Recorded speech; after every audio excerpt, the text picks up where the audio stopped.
প্রতিমার কিচেনে আরেকটি নতুন রেসিপি নিয়ে চলে এলাম। এই রেসিপিটি তৈরি করার জন্য 2 বাটি ময়দা, 1 বাটি সুজি ও একটু নারকেল কুচো মিক্সিতে গুঁড়িয়ে নিলাম। সব কিছু ভালো করে মিলিয়ে নেব।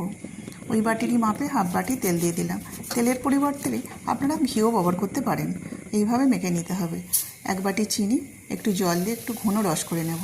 এই রসটা দিয়ে ময়দাটা মাখবো। ঠিক এইভাবে রসটা তৈরি করতে হবে।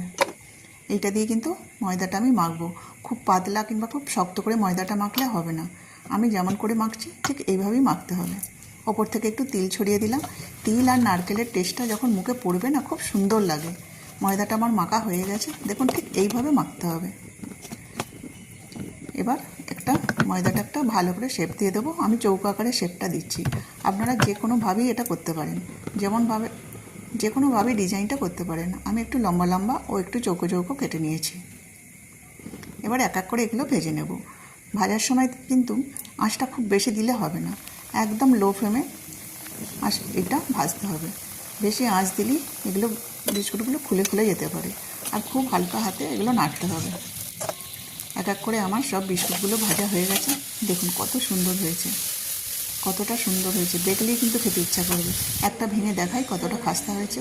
ভিডিওটি ভালো লাগলে লাইক ও সাবস্ক্রাইব করে আমার পাশে থাকবে। ধন্যবাদ।